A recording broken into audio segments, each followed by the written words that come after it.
Within the diverse, always changing spectrum of Black American racial thought can be discerned two broad camps: the optimists and the pessimists, those who believe that blacks are, or can become, members of the American family, and those who believe that blacks will always be outsiders, those who predict that we shall overcome, and those who conclude that we shall not. 1. The fight at the founding of what became the United States of America made blacks think about and act upon which outcome would offer a better future. A victory for the colonists with their libertarian rhetoric and entanglement with slavery, or a victory for the Crown, which was, in principle, indifferent to slavery but willing to free the colonists' bondsmen as a war measure. Keepers of African American memory have emphasized the story of blacks making common cause with the rebels, hoping to elicit a recognition of African American contributions to the nation's founding in order to gain better treatment. Consider William Nell's Colored Patriots of the American Revolution, published in 1855. Nell sought to use the memory of Crispus Attucks and other blacks who fought with the rebels to obtain from whites some measure of respect for colored folks whose forebears had helped the colonies secure independence.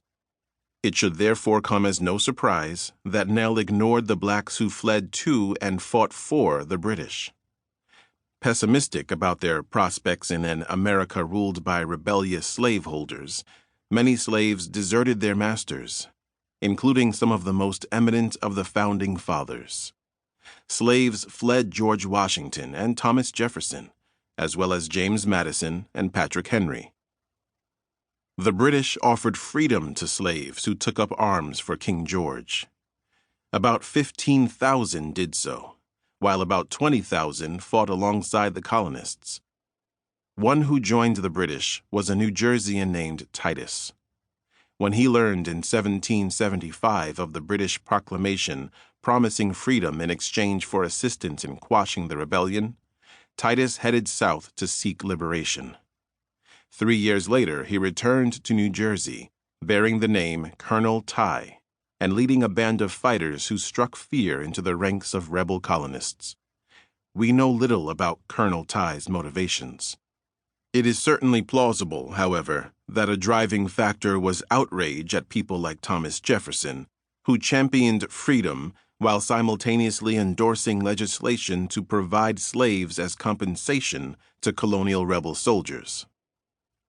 After the Revolution, several observers concluded that Euro-Americans and Afro-Americans would never be able to coexist as equals. Thomas Jefferson held this view, declaring, "The two races, equally free, cannot live in the same government." Asked why he disfavored efforts to incorporate blacks into the polity, Jefferson answered, "Deep-rooted prejudices entertained by the whites, 10,000 recollections by the blacks, of the injuries they have sustained, new provocations, the real distinctions which nature has made, and many other circumstances will divide us into parties, and produce convulsions which will probably never end but in the extermination of the one or the other race."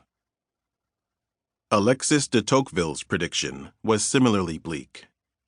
In Democracy in America, he forecast that the racial oppression of blacks would remain a salient feature of American society even after the abolition of slavery. "I do not believe," he wrote, "that the white and black races will ever live in any country upon an equal footing. But I believe the difficulty to be still greater in the United States than elsewhere." Why this distinction? In America, he observed, "The abstract and transient fact of slavery is fatally united with the physical and permanent fact of color. The tradition of slavery dishonors the race, and the peculiarity of the race perpetuates the tradition of slavery."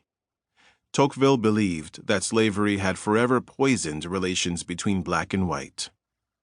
"You set the Negro free," he writes, "but you cannot make him otherwise than an alien to the European."